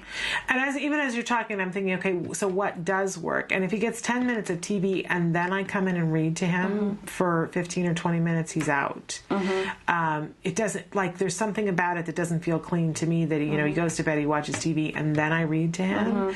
But that's what works. So I don't know why I do anything else. I don't know why I would do anything else. So that's sort of a thing for me to think about. But going back to, for all of us to be looking at it and saying, what am I doing to set my child up for sleep success, rest, and being aware in the morning at the times that they need to be aware for school. Just looking at it and saying, am I setting myself up for success? Am I setting my child up for success? I really think that this week is a great week to think on that. Do you agree? Yeah, I think the sooner you start thinking about it, the better. And I know that can feel really hard, because you want to you don't want to have to think about these things all the time, and it's your summertime, and you want to take time like your husband and just be able to have a week where you can sleep in. We all want to do that, but ultimately in the long run, you know, that might not be the best or the most helpful thing. So unfortunately we do need to think about what we really need to do, or as early as possible. Yeah, absolutely. All right, we're going to take a break, and we're going to come back, and we had a question. We've got a couple of questions that have come in, and we'll be back more with Evelyn Gould after these messages.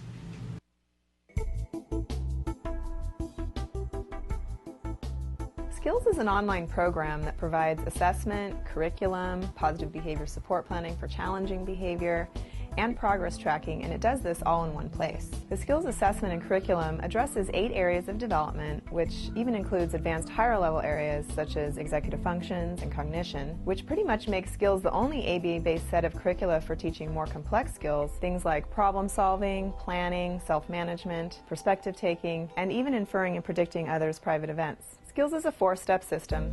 Step 1 is to add the child to your account. Step 2 is to start assessment. The skills assessment is the only ABA-based assessment with psychometric research demonstrating the language subscale to have excellent reliability. Every area of human functioning and typical child development from infancy to adolescence was researched, making the skills assessment the most comprehensive of its kind in the world, and we're quite proud of that.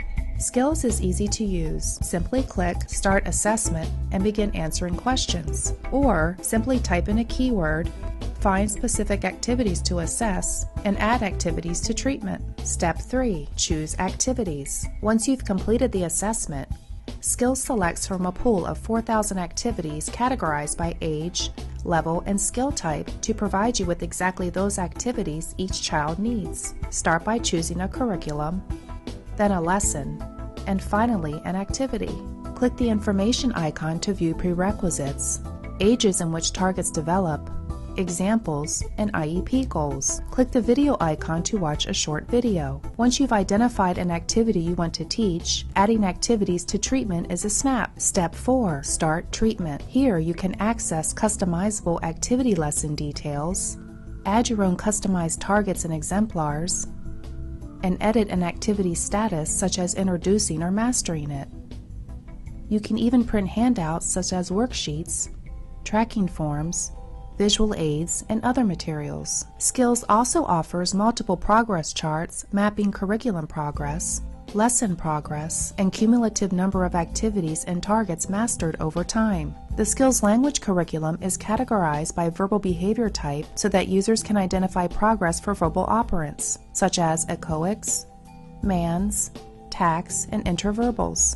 Skills is one of the only programs that provides the ability to write behavior intervention plans, or BIPs, for challenging behavior. With just a few clicks, the outline of the behavior intervention plan is written for you and ready to be printed and implemented. You can learn more about Skills today and get started by visiting us at www.skillsforautism.com, or you can call us at 877-975-4559. Skills. Progress starts here.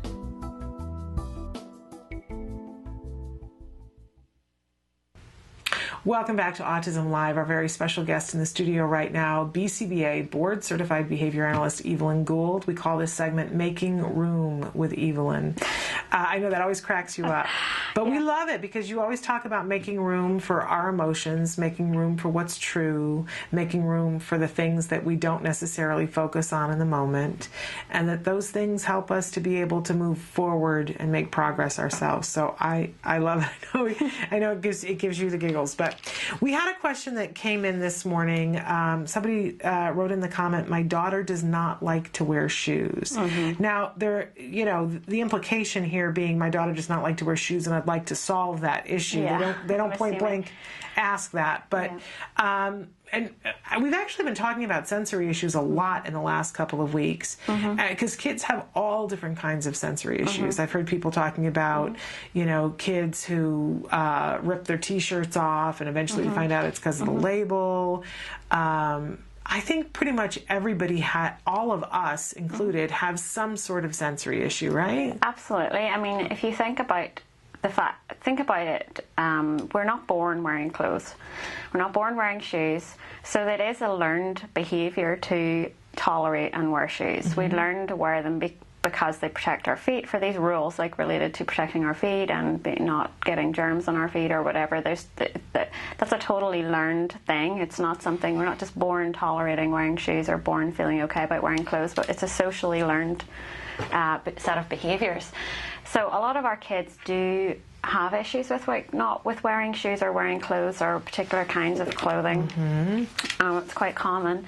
I don't know from the information that we have like what it means to not like to wear shoes, like whether that means refusing to wear shoes at all, or just moaning about it, or having a tantrum about it, or getting very upset or distressed. It could be any of those things. Right. It could be taking the shoes off and throwing them out the car window. Yeah, constantly taking shoes off. That's a very common one. Yeah. But it is solvable. It's just about, you don't want to get in a battle with your child. Depending on the level of distress that the shoes are causing, especially like a child who's getting very, very distressed about wearing shoes. If you're forcing your kid to wear shoes and getting in a battle with them, you could actually make the problem worse and actually kind of traumatize the child. So what we really want to think about is building up the tolerance very, very slowly, because obviously that's quite a problematic behavior since you have to wear shoes. Not just from a protective point of view, but from social convention. People are going to stare at you if you're not wearing your shoes when you would normally be wearing shoes. Yeah. So the approach that we normally take with this is a desensitization approach, and that just means gradually. So you might start with your child. If your child's extremely distressed about shoes, then you might just have the shoes in the room. And I have worked with kids who have been that really, really not like shoes near them. So you might start with the shoes just being in the room, and then you're building up to the shoes being close to the child. The shoes are just being around, and the child's handling the shoes, getting used to handling the shoes. Maybe the shoes are just next to your feet, and slowly getting to the point where you're gradually just moving the shoes onto the feet. And you might start with something very like a slipper or something that's not as uncomfortable initially. And then once you've got the child actually with the shoe on their feet, then you are going to gradually increase the time that they have to keep the shoes on their feet. And of course, the entire time we're going to be using something very reinforcing. So you can't, you're going to reinforce the child for meeting whatever the goal is, and just doing it very, very slowly, because if you go too fast, then you might create a lot of problem behavior, which you then have to deal with, or you're kind of undoing the success that you've had up to that point. Does that make sense? Absolutely. And probably starting off by having the child tolerate wearing shoes inside, or shoes somewhere where it's more comfortable on their feet. Maybe they don't have to walk, they just have to wear them. And then moving towards wearing them and walking somewhere. And just very, very small steps, like a shaping procedure.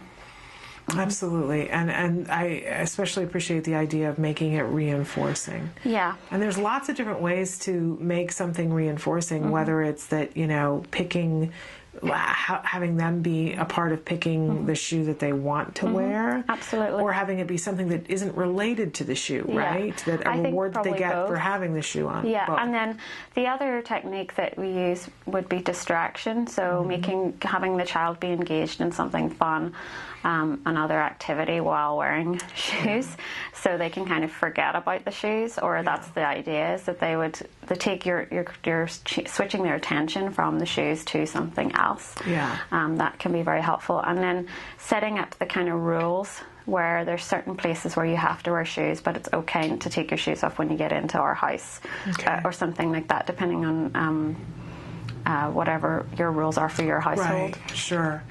I would imagine, too, what comes to mind is we had a guest last summer, and we're hoping to have him on again. I'm reminded I need to call him. Richard Stripp, who wrote the book, Mommy, I Wish I Could Tell You What They Did to Me at School Today. And it's a really fascinating book where he tells from a child's point of view what it feels like to be them, a child with a disability, and then talks about the incidents, real life incidents that happen with children, some on the spectrum, some with other disabilities, and the way they were mistreated within a school setting because of a lack of sensitivity, a lack of knowledge. And there was one kid in particular who the parent or the caregiver was always talking about the fact that whenever she went to take him to school, he kept taking his shoes off and throwing them away. And in the moment, the parent thought, okay, this has to do with the shoe. But as they stepped back and took a look at everything, he wasn't taking his shoes off and throwing them away when they went to go other places besides school. Right. And that eventually they grew to see that this child didn't want to go to school, and that wasn't just because he was bored at school. There was stuff happening at school that wasn't okay for him. And I think sometimes when you're close, you miss it. You just miss it. It's so much easier. I think we've all had that experience, and sometimes we're wrong. Sometimes we're armchair quarterbacking it wrong. But we've all been at the grocery store and seen something happen and gone, "Oh man, if they just this, right?" Right. So hard when you're in it though. It is hard because even if you have got to the point where your child has just been allowed to not wear shoes because of the problem or because it's not a big deal, like them not wearing shoes inside the house, right? Then you've got yourself into a pattern of your kid being allowed to not wear shoes, and then why when you change your mind suddenly they're going to school and you're like, you have to wear shoes, right? Then your child is probably going to be like, no, I don't. Right. I never had to before, or I don't normally have to. And then if they get upset, then you're probably not going to force the issue. Right. So you kind of haven't set yourself up for success in that circumstance, and then you just have to acknowledge that. If you can, just acknowledge that that's where you've got to, and that you've got there because your kid has been able to not have to wear shoes. Yeah. That you will it just will take a shaping process to get back. You can't just jump in there and just be like, you're just going to wear shoes. Yeah. Some kids, maybe you can, and they will just scream and kick and shout and then it'll be over. If you can ride out that tantrum, great. But I wouldn't suggest doing that with our kids because of the level of distress that they might experience when you force the issue. Yeah. So the kind of gradually shaping the behaviour is the best approach in the long run. You just don't want to put yourself in a position where you're trying to deal with challenging behaviour or some kind of emotional outburst that's just too hard to get through.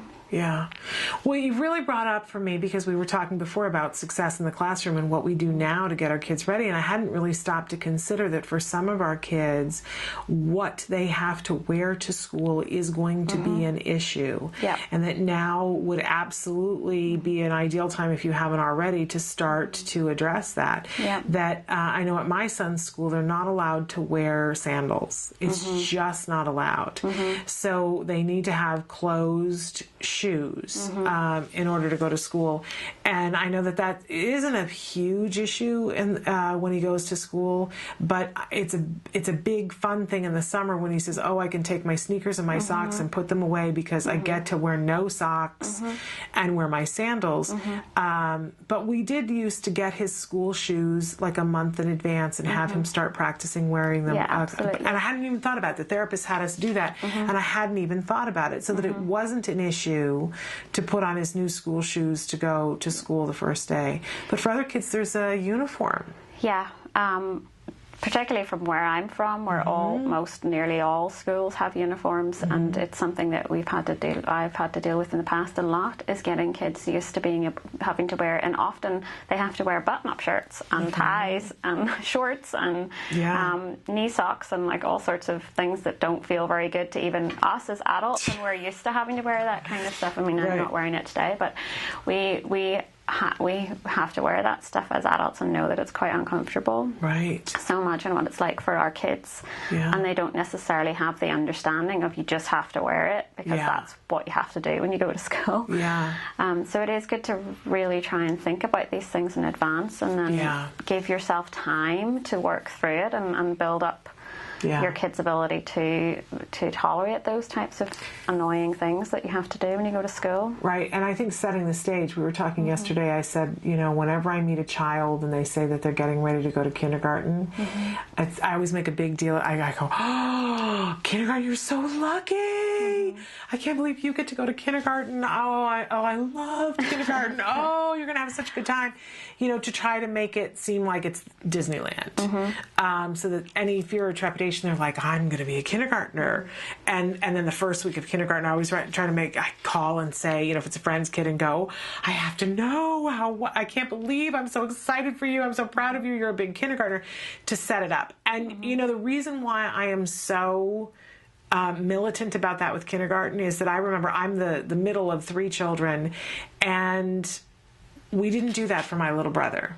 Like, my little brother was so excited to be the only kid at home, and I will never forget, as long as I live, I'm just 2 years older than him, but I will never forget the day that my mother put us on the bus and he was going to kindergarten, and I dropped him off at his little classroom before I went to my 2nd grade class, and picked him up on the way to get on the bus, and we get on the bus to go home, and we get off the bus, and my mother said, so how was it? He said, it was great. I don't ever want to go back again. Right? Yeah. And he meant it. And he really meant it. And the next 5 years were like just horrible. So I'm always trying to, you know, make it like seem like it's this great place, because I feel like, you know, what did I know? I was in 2nd grade. But we didn't sell it to my brother. We didn't ever sell it, and he wasn't buying it. Yeah. Well, not when he's got used to being the only one at home with the full attention. Like, why would you? Yes. But I think, you know, if enough people, I don't know, maybe I'm barking up a tree here, but if enough people had said to him, oh, and it's going to be the most exciting thing, and you're going to be a big boy, and you're going to go to school with your sisters, you've been missing out on so much because you've been at home watching Bewitched. But wait till you go there. Like, if it had really been sold to him, maybe it would have made a difference. You know, he was fine in the long run, but he was done. Yeah. It's like, I'm never going back there. And I remember the next day he was like, nope. Yeah, and you can imagine if you couple that with stress over, what is this thing I have to wear, and I don't like these shoes, and what do you mean I have to sit in the back of the car with my siblings, all of, you know, whatever the stressful thing is, and what do you mean everyone's rushing around me, and what's this routine, I never had this routine before, like, couple that with all those things that are going on, that I don't have access to Mom. It's no wonder that kids would be, I'm done, I don't want to do this. Yeah, absolutely. But I think, you know, if we make it exciting beforehand, and if we, I was saying yesterday, you know, visit the school, have your child sit in the seat if possible, meet with a teacher, whatever. But I hadn't really thought about the clothes, that the clothes are an important part, because it's a sensory thing. It's what's closest to them. And getting them used to that, desensitized to it, and excited about whatever it is. There's all sorts of things. I mean, I'm sitting here thinking of other things. Like, I know with some schools that I've worked with, the kids are required to carry a certain bag, or to carry a certain lunch box or whatever, those types of things, and some kids just are just like, what is that thing? I don't want it near me, or I don't want to carry it. You carry it, but they may not have someone there to carry it for them. So there's all sorts of things that are just, the newness of everything can be very overwhelming. It is. I think it's overwhelming for everybody, but especially for a child who has extreme sensory issues, it has the potential to stop everything. So taking a look at all that, take it out, take a look, involve the child if you can in the choices to empower them. And just make room for the fact that you can't anticipate everything, and there will be other things that you need to work with. You know, there's going to be things that come up. One thing that springs to my mind is we had a kid we managed to do everything we could possibly do, and he transitioned great, and then came home after the 2nd day or something, having had a meltdown in school because the teacher had put an apron on him for painting, and he had never worn an apron before, and he just couldn't hack it because it was tied around the neck. And I'm guessing, I mean, he didn't tell me this, but I imagine that just you had to put your arms through it, and then it would tie it around the back, and for him it probably felt like a straitjacket. And he just couldn't handle it, but we couldn't have anticipated that, and maybe we could have if we'd gone around the school in depth and noticed the aprons, but I hadn't anticipated that issue. So just make room for that, and just realize that you're not in control of everything, and you can't count for every single thing. There's that no your way. kid's gonna There's no way you can account for everything, but I do think that there are things that we can have a list of things that we can be asking so that we can try to take the fear and trepidation and unknown out of those things. Absolutely. And that makes me want to add to the question when we do talk to the teacher about, is there anything I should know about? Are they going to put anything on? Some kindergarten teachers here in the States now ask that they bring one of Dad's shirts and then they wear it backwards, that becomes their paint shirt. Others just ask that an old T-shirt be there so that they can get paint on them, and others just say, look, dress your child accordingly in washable clothes because we're going to be doing washable, non-toxic paint. Definitely. But to ask, just to ask and ask about exactly what types of, like what the routine looks like, and then you might get some ideas about areas that your kid might have issues, and then you have the opportunity to work on it, and you can make the teacher aware as well, so the teacher can anticipate issues or can understand better what your child's needs are. Yeah, before we even started kindergarten, when we were at the IEP before kindergarten, I insisted that my son be in a room that had a sink with running water. And they just thought that I was being really... Because the truth of the matter is that the school that he was going to had 2 classrooms that had sinks and 2 that did not. And I said he needs to be in one that has a sink. And they said, well, why? And I said, because he does have a sensory issue. If he gets stuff on his hands, I don't want him to have a meltdown. And he has allergies to things. And you are going to be doing things with gluten. And I want for him to be able to wash his hands before he sticks hand in mouth. It's a big, big concern. And then, and I said, and if you have 2 classrooms, I'm not asking you to do construction. You have 2 rooms that have them, and so why are you making this a bigger deal than it needs to be? And then the administrator that was having a problem with it said, yeah, no, okay, sure, you can be in one of those classrooms. But and there's no way you can think of everything. In subsequent years, there were things that I wished I'd asked and known, but I do think taking a tour and looking at the school is helpful, and you get an idea. It occurs to me that I haven't asked for him to have a sink in his room for next year. I just haven't even done that. He doesn't have as much of a sensory issue, and in 5th grade I don't think they do a lot of things where you get stuff on your hands. They still do arts and crafts, but now I need to go and look at the classroom and see if there's a sink, and I think there is. And now I'm going to wonder. Anyway, we should take a short break, and we'll come back with more of your questions for Evelyn Gould. Stick with us.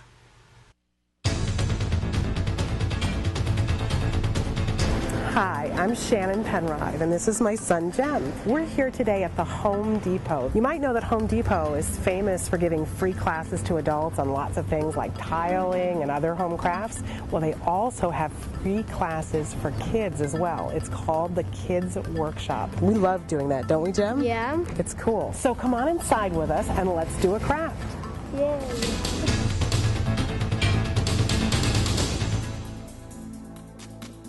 The Kids Workshop is a program that's been around with Home Depot almost since we've been a company, and it's been developed to allow kids in the community to come in and give them an opportunity to build something, to be able to create something, and be able to take just simple wood pieces and put them together with nails and hammers and screwdrivers and then paint them. So you do this every first Saturday of the month. Any Home Depot that you go to on the first Saturday of every month between 9 and 12, you can join different associates throughout different stores and build these projects with these kids. And do they have to do anything beforehand, or can they just show up on that Saturday? All they need to do is show up. We have all the tools, all the materials that the kids will need. We have aprons that we give to the kids that they can take home and maintain their pins. They get pins on a regular basis for completing projects. With that, they can keep track of how many projects they've done. And it's all free. It's all absolutely free, all provided. Which is wonderful. And Wilson, I have to say, you guys devised this for all kids to be able to do this. Correct. What I particularly love about it as an autism mom, it gives my child a place to come and learn a new skill, to socialize with kids of all kinds. Absolutely. And that's what we're here for. Home Depot is definitely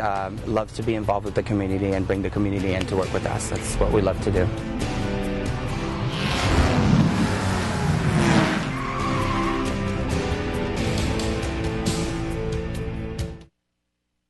Well, Welcome back. Our special guest here in the studio with us is Evelyn Gould. She is a BCBA, a board-certified behavior analyst, and has extensive experience working with children on the autism spectrum.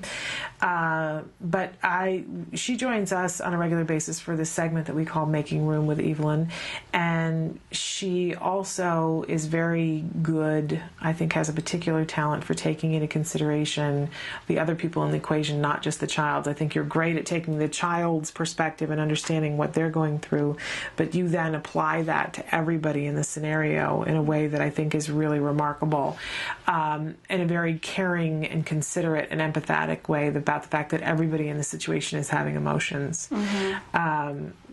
You know, we need more of that in the world. We had critically acclaimed author Monica Holloway with us yesterday, and recently she went for jury duty selection, and she had to postpone twice before because she's a child on the autism spectrum who has some anxiety issues, and sometimes she's needed at school, and he was starting a new program. She thought he's been doing so well that, you know, she thought she could do it, said, I can do jury duty this time, and then they wanted to switch his program, and she needed to be there for part of the day. And they said, no, you got to come in and explain it to the judge. And she said, okay. And then she got there and they wanted people to be on the jury for 4 to 8 weeks and said, we understand that that's a hardship for some of you. Please, when you stand, address that if you think that that's an issue for you. And she stood up and said, I have to be honest that as much as I would like to do my civic duty, I really think that this is outside the scope of what my life can handle right now. And she said, I am the mother of a special needs child. And the judge said, oh, you have a special child, I have a special child too, and I'll bet those people consider their children special too, and I think we all have special children. And she said, oh no, excuse me, I said my child has special needs, he has autism. And the judge's reply was, I don't care. Wow. I know. And then he went on to further berate her, and she said, but you need to care because I need to be there. And he was like, lady, get somebody else to pick up your kid from school. Wow. And just a judge, an appointed official who is supposed to make judgment calls about things. And I think there are a whole lot of people who don't understand and consider that not only is there something going on with a child with autism, but it's affecting the whole family. And there are needs and stresses and things that you can't just plop person B in and say, oh, Aunt Betty can do it. And everybody doesn't have an Aunt Betty. Right. You know, no perspective taking happening at all from, an appointed judge. I'm really shocked that he at least wasn't, okay, tell me more about that. No. What do you mean? That's really It makes you shudder, doesn't it? Yeah, I was literally gobsmacked is the phrase. And at one point she said that she stood there and went, and that he said to her, you can close your mouth now. Wow. Right? And she has filed a report about it and asked that he, be reprimanded for it, because she said, clearly you've bullied other autism parents, and it stops here with me because you're not going to bully me and you're not going to. I mean, I'm not just autism parents, but I imagine if that's your attitude, then it's probably not just to the, it's not just specific to that one incident or that one circumstance. I would imagine that's across the board. Yeah. Very scary. But I especially appreciate that you do see this circle of, how this affects people, and you have empathy about it. And like I said, we need more of that in the world. Now, somebody has written in with a question: do children with autism take part in special education classes with other special needs children, like someplace removed that's away, or take part in regular core classes? Would you like to take that on? Sure. I mean, the answer is yes to both. Yeah. We have kids on the spectrum participate in both special needs classes and in typical classrooms. It really depends on the child, and the placement of the child is a collaborative decision, or should be a collaborative decision that's made between the school and the parents, and with input from anyone else who's involved in that child's case. So if you do have someone like me involved, that I would contribute to the decision and make recommendations based on what I I think is the best placement for the child. Parents will get their input on what they feel is best for their child, and maybe a speech therapist, and then the school themselves, the school personnel will also contribute, and then it should be a collaborative decision. As ultimately, I think it rests on the parent to choose between the options presented to them. Yeah, I think a lot of times schools present and say, here's what it is, and it's a done deal, and it feels like a done deal. But ultimately, parents have the choice of saying, you know, we agree or we don't agree, and we're going to argue over this, or we're going to seek a different setting, or we're going to seek a private setting or whatever. But ultimately, I'm not aware of a single case where a parent has been forced legally to send their child to a setting. You know, it feels sometimes like you're being forced, but the truth of the matter is you do have choices. Yes, you do. And we've had many discussions about, you know, on the show with different experts, and we have a show, we've got a week coming up where we're going to be talking about inclusion and picking it apart, because we've had a lot of requests for that, about, you know, when is it best for, and what I have gleaned from all the discussions is it's really case specific. It is definitely. And it isn't just child specific, it depends on the school and their attitude and the teacher's attitude. I've really been enlightened in the last couple of months about that, because I had been inclusion, but the truth of the matter is, if it's somebody who's just parking a kid in the back of the classroom and looking at them as if they have just sprouted vegetables out of the top of their head, then inclusion is not a good place for them. Absolutely. There's definitely more factors to consider other than just the child. There definitely is the school, and then maybe whether the type of support that you have at home even can affect the decision, and whether you want to go inclusion or not inclusion, and what level of inclusion. So it's not even just inclusion or not inclusion, there's inclusion at what level of support you're going to have for the child within that classroom. There's like a whole spectrum of things to think about. Yeah, and it can be very overwhelming, and it can be such a difficult process for a parent to figure out, because a lot of times you're having to base your decision on things you haven't completely seen in motion.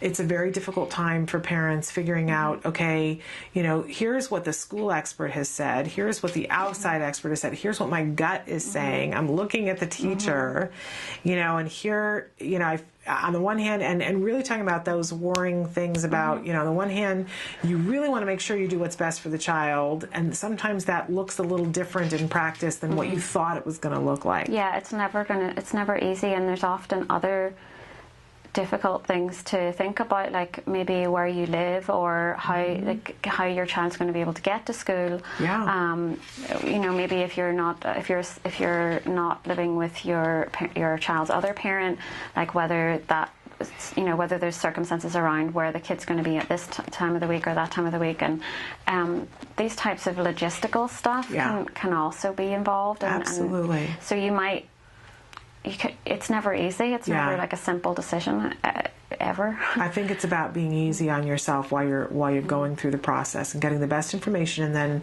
with the information going with your gut. We're literally out of time here, so I don't even know if Emily has time to show you guys. She doesn't have time, but you know how to get a hold of us. We've got 30 seconds, so I want to make sure that I thank you for coming in and sharing your thoughts and ideas on all these wonderful things, and encourage people, if you have more questions for Evelyn, feel free to write them in, and we can save them for Tuesdays when she's here. We'll be back tomorrow for Ask Dr. Doreen. Remember to write in your questions. And then during Let's Talk Autism with Shannon and Nancy, we have a lovely expert who does painting and art projects with individuals on the spectrum. You won't want to miss that. That's tomorrow morning. Until then, please give your kiddos a hug from me. Bye-bye for now.